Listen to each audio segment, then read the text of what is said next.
Welcome back to another edition of TCM Graduate TV. I'm Ken Tasevsik, registered acupuncturist. This is episode 143, and today we are talking about the next heavy hitter on the REN channel, REN12.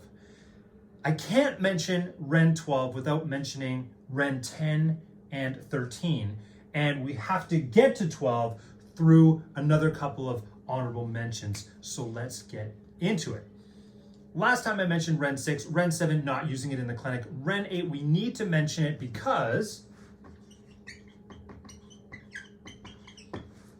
if we use moxibustion on REN8,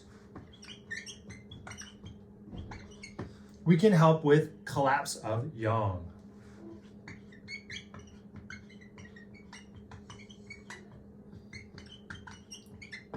We're talking about unconsciousness, deathbed stuff. You've heard the legend, you can insulate with salt, ginger, futsa, monk's hood cake. You can burn 100 cones.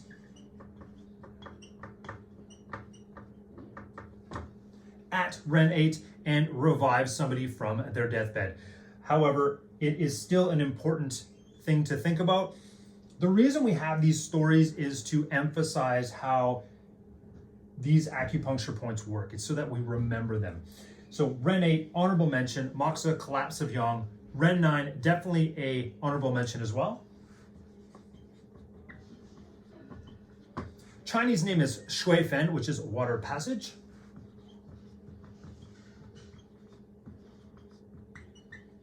And I've mentioned before that this acupuncture point is known to help edema.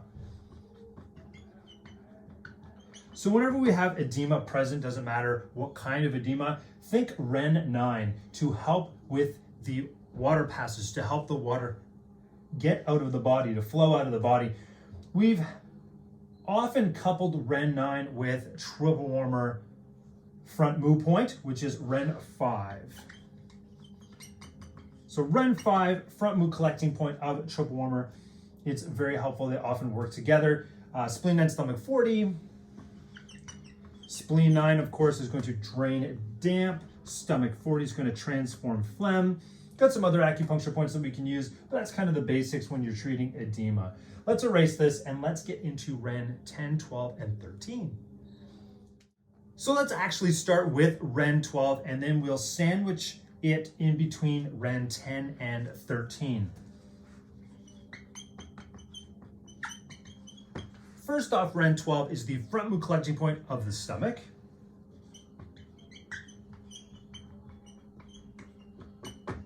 And if you recall, oftentimes we use front mu to treat yang organ problems and back shu to treat yin organ problems. A good example of this I always use is REN 12. So if we have a yang organ concern, it's going to be more effectively treated if we use its yin acupuncture points. So by saying it's front mu. Another example would be lung. So UB13 works a heck of a lot better than lung 1. So front mu of the stomach, it's also influential of fu.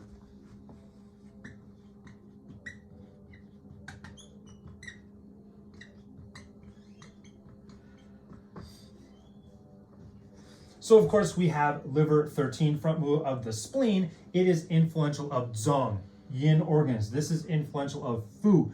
So it's kind of cool if you're working with any fu organs, you can throw REN 12 in there to help augment your treatment. And of course, why are we using REN 12? Any stomach concern.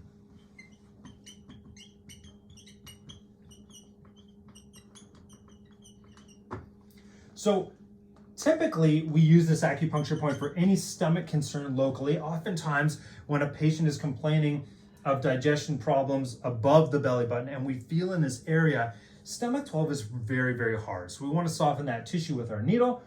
And stomach yin deficiency. We can actually tonify stomach yin deficiency with this. Of course, when it comes to acupuncture, we want to be adding in other yin deficiency acupuncture points such as REN 4, spleen 6, kidney 6, UB23, etc. Stuff like that. So here we have kind of like the way I look at it is this is your safe bet. this basically treats any kind of stomach problem. It's very safe. It's very balancing. Now we have REN10. So of course, REN12 is middle stomach. REN10 is actually lower stomach.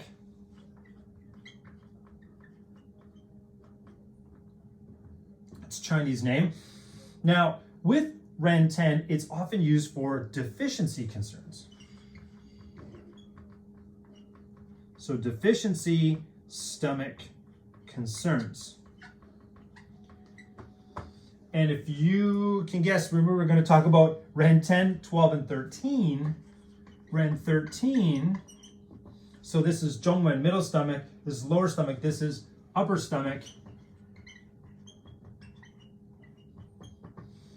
So this is going to be excess stomach concerns.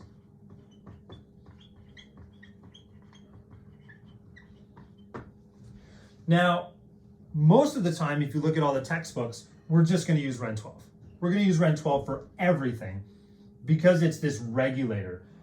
However, I would suggest in clinic to use your hands. If you suspect that your patient has like a deficiency stomach condition, it could be stomach qi deficiency, yin deficiency, whatever, use your hands very gently, see if there's a little bit of a nodule there, a little bit of tension. Maybe the patient says it's sore there. That would be a good indicator to use REN10. Same thing with REN12. And then when we talk about upper stomach, if there's an excess stomach concern, maybe we have stomach fire, we could palpate this area. Does it have tension? Is it sore for our patient? And that's how we can maybe determine whether we should use 10 with a 12, maybe we should use 10 by itself, we should use a 12 and a 13, or maybe just a 12, etc. I mean, things can get a little bit muddled, right? Things can get a little confusing and we can think, oh no, should I be using a 10, 12, or 13? Well, in all honesty, 12 is the big regulator. So if you're having really hard time making up any decisions, just go with the safe bet with REN12. But if you want to go a step further and actually palpate the patient, talk to them, find out what they are feeling, and maybe get some feedback in terms of what's sore, and then you keep this in the back of your mind that REN12 is typically for deficiency, REN13 is for excess, then that might lend you to go down the path where you put these needles in. So there you have it, REN12, definitely a heavy hitter. Lots of honorable mentions along the way. Just want to remind you that safety is king, bedside manner is king, and results are king in that order. Thanks for watching this video.